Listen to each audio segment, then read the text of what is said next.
pagi, Assalamualaikum warahmatullahi wabarakatuh. Terima kasih insan media yang sudah mendoakan sehingga proses sertijab Panglima TNI baru saja dilaksanakan dan dipimpin oleh Bapak Presiden. Tentunya saya mohon doa restu, mudah-mudahan saya bisa melaksanakan tugas dan jabatan ini dengan amanah, bisa melaksanakan tugas tentunya untuk bangsa dan negara. Mungkin saya juga akan melanjutkan program-program Panglima TNI yang lalu dan sesuai visi misi waktu saya pin and proper test. Jadi ada visi dan misi saya adalah TNI yang prima. Prima yaitu profesional, responsif, integratif, modern dan adaptif. Yang perlu digarisbawahi adalah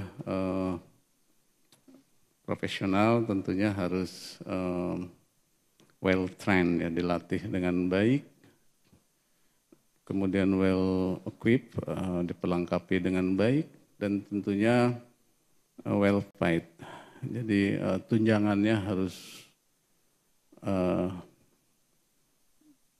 dinaikkan. Nanti secara button up saya akan mengajukan kepada Kemhan dan Kemhan sudah ACC untuk tunjangan uang lauk pauk yang pasukan yang melaksanakan tugas operasi sehingga tidak terlalu jomplang dengan instansi lain.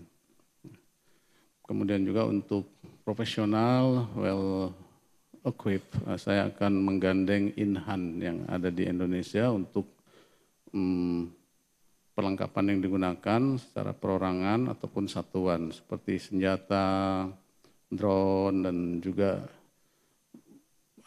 kita akan mereorganisasi satuan-satuan drone, kemudian satuan cyber disesuaikan dengan perkembangan lingkungan strategis yang sekarang sedang terjadi. Jadi TNI akan mengikuti Banglistra yang terjadi di dunia ini sehingga kita tidak terlalu tertinggal oleh negara-negara lain.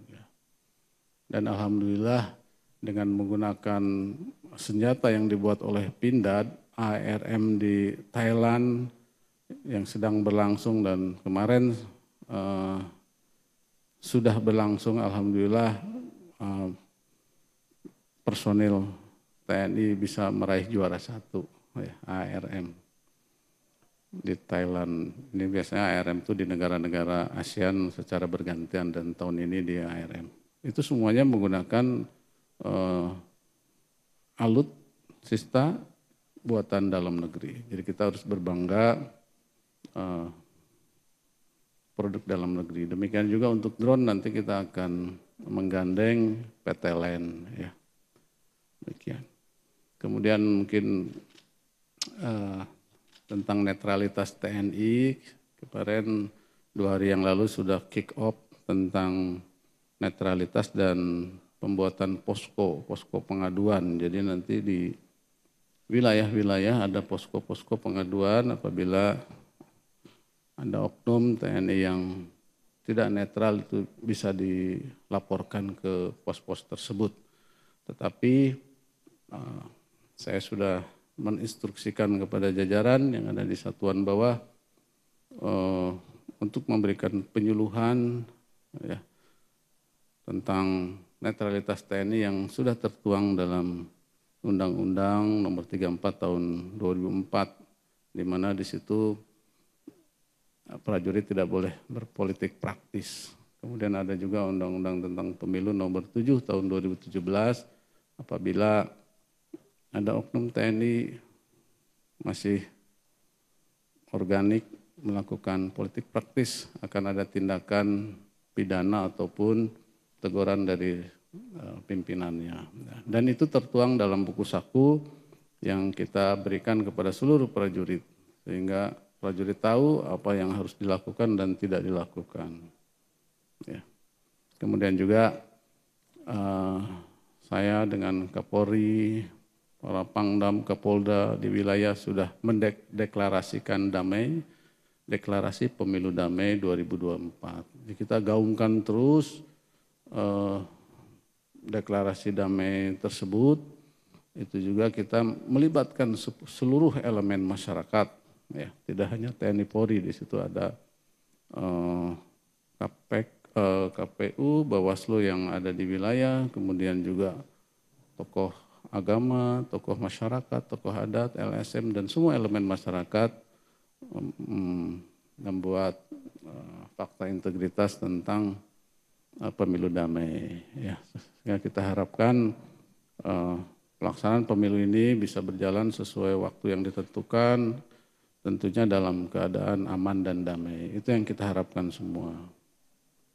Ada arahan dari Presiden Jokowi? Ya ada. Jadi setelah waktu itu saya menghadap beliau, arahannya itu melaksanakan tugas pokok, berkolaborasi dengan Polri dan seluruh elemen masyarakat, ya, tentang penanganan Papua, tentang bencana alam yang sering terjadi di sini. Jadi kita selalu berkolaborasi dengan kementerian terkait, ya. Itu yang disampaikan oleh Bapak Presiden. Kita menggandeng semua seperti, ya.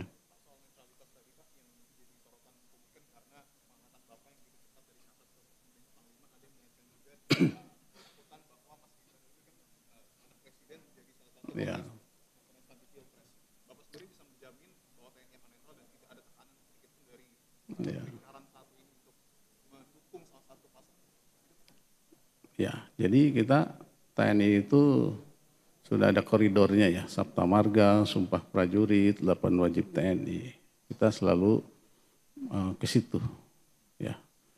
Setia kepada Negara Kesatuan Republik Indonesia berdasarkan Pancasila dan Undang-Undang Dasar tahun 1945. Jadi kita tegak lurus kepada negara. Apabila ada, kan belum ada fakta untuk ini, kan hanya, makanya kita kan membuat posko-posko tersebut agar supaya tidak terjadi yang selalu ditanyakan oleh insan media ke saya. Kemudian untuk sebenarnya kalau di TNI jenjang kepangkatan jabatan itu sudah terstruktur dengan baik, ya. Contohlah saya mau jadi danyon itu harus sekolah dulu, susdanyon. Mau jadi dandim harus susdandim, mau jadi danrem harus susdanrem, ya kan? Mau jadi danrem bintang, kan ada tipe A, tipe B.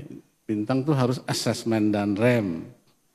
Mau jadi pangdam itu harus bintang 2 eligible. Jadi tidak bisa bintang 1 langsung jadi pangdam, tidak bisa. Ya, jadi harus bintang 2 eligible. Seperti saya dulu mau pangdam dan pas pampres, itu promosi jabatan untuk menjadi pangdam bisa, ataupun kalau di Kosta tuh pangdip gitu, pangdip 1, 2, 3 itu bisa jadi pangdam. Jadi setelah jadi pangdam itu eligible jadi wakasan. Ya, itu yang saya, ya, itu juga mungkin harus terpilih, harus, ya, punya kemampuan dan ya sebagai reward lah karena dia berhasil. Dulu saya menyelesaikan COVID di daerah Jawa Barat yang penduduknya sangat banyak. Bayangkan saja saya harus menyuntik masyarakat yang ada di pegunungan, harus pakai motor, kemudian daerah mana Kerawang ada pulau pakai. Jadi jenjang kepangkatannya seperti itu. Kemudian menjadi kasat harus bintang 3 yang memang eligible dan strategis. Kemudian dari kasat, dari Panglima TNI, ya pernah menjabat Kas Angkatan gitu, ya. Jadi tidak ujug-ujug, semuanya juga harus berprestasi juga gitu, ya. Belum. Kita lihat aja bintang 3 yang eligible. Soal netralitas TNI tadi, Pak Komisi 1 DPR kan sudah membentuk panja netralitas TNI, ya Pak. Ya. Menurut Pak Agus sendiri seperti apa, Pak? Ya sebenarnya kan tujuannya Panjab dan seperti yang saya buat posko, buat deklarasi damai pemilu itu kan tujuannya sebenarnya agar pemilu ini dilaksanakan sesuai waktu yang ditentukan, ya kan, berjalan dengan damai, aman. Sebenarnya tujuannya semua ke sana, ya.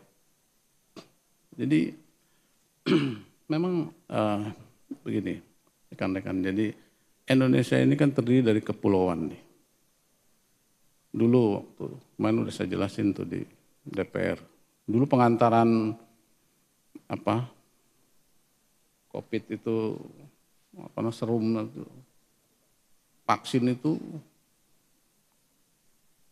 kalau itu kepulauan harus menggunakan kapal laut atau kapal kecil gitu. Jadi, nah itu kita TNI membantu ya. Dulu tuh Kemenkes kita diperbantukan. Akhirnya lama-lama kita jadi pelaksana vaksin. Sama ini juga seperti itu. Karena logistik pemilu ini kan harus disebar. Kalau data dari Bawaslu itu ada 820.000 lebih TPS. Bayangkan saja. Kalau mungkin di kota besar tidak ada masalah. Tetapi kalau di pulau-pulau yang terkecil itu kan harus sesuai waktu. Sedangkan medannya ke sana menggunakan kapal kecil, tongkang itu dan sebagainya ya. Dan sekarang kita lihat musim hujan pasti juga laut cuacanya kurang bagus, udara juga sekarang jam 10-12 sudah mendung. Jadi nah seperti itu TNI akan membantu ya melaksanakan sehingga tadi itu pelaksanaan pemilu bisa berjalan aman sesuai dengan waktu yang sudah ditentukan oleh pemerintah. Ya. Ya, jadi memang sesuai. Jadi Papua ini memang punya karakteristik sendiri wilayahnya. Dia punya kearifan lokal, tradisinya juga. Nah kita tidak bisa langsung, kita harus ngerti kalau ke sana itu harus ngerti kearifan lokal, tradisinya seperti apa. Saya sudah sampaikan bahwa kita akan menggunakan kekuatan smart power. Ya. Smart power itu terdiri dari soft power. Soft power akan mengedepankan intelijen dan teritorial, soft power. Ya. Apa tujuannya? Tujuannya untuk membantu percepatan pembangunan di wilayah tersebut. Ya. Misalnya buat jalan, buat jembatan, buat puskesmas, buat fasilitas umum. Bahkan sampai sekarang itu ada prajurit TNI yang mengajar di situ, mengajar, ada yang kesehatan tuh sampai bawa ini jalan ke hutan, nyuntik, jadi KBKes gitu ya dan sebagainya. Kemudian juga stunting, kita ikut di situ. Ya, jadi hard power juga digunakan karena mereka kombatan itu bersenjata, jadi harus lawannya ya senjata. Tetapi tadi saya bilang kita kedepankan dulu soft power. Ya, kalau dia ya kita tahu kalau operasi gerilya itu ada 3 front ya, front bersenjata, front politik diplomatik, front clandestin.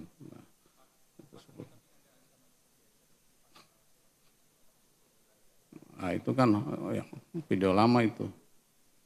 Kita udah.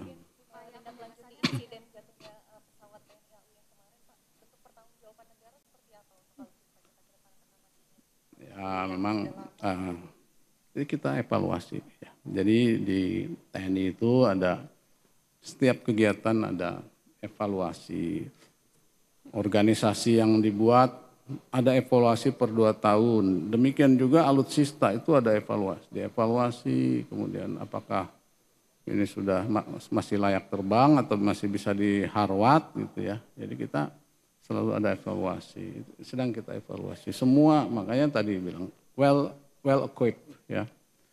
Well equipped sesuai dengan visi misi saya. Oke? Filosofi tadi itu Pak, apakah Pak Teddy nanti akan ya, insya Allah. dialog dengan Ya. New Zealand Pak? Mengingat sebelumnya kan ya itu. menolak ada TNI menolak bantuan dari dialog untuk Jadi untuk menghadapi Papua ya tadi itu kita akan mengedepankan politik diplomatik militer antar wilayah yang ada di perairan Irian itu. Ya, kita akan perketat, kita akan buat semacam MOU agar terjadi agar ada hubungan diplomatik, mungkin latihan bersama atau tukaran pelajar dan sebagainya, itu untuk mempererat hubungan yang baik dengan negara-negara tetangga, khususnya di wilayah mungkin sana ya, wilayah Papua. Ya, strateginya akan pendekatan diplomasi. Makanya tadi itu saya akan mengedepankan operasi intelijen dan teritorial, tentunya diplomasi. Minta sudah, dan mohon doanya supaya bisa segera selesai dan tawanannya bisa segera kembali ke negaranya. Mohon doa restu semua masyarakat. Terima kasih. Assalamualaikum warahmatullahi wabarakatuh. Ayo.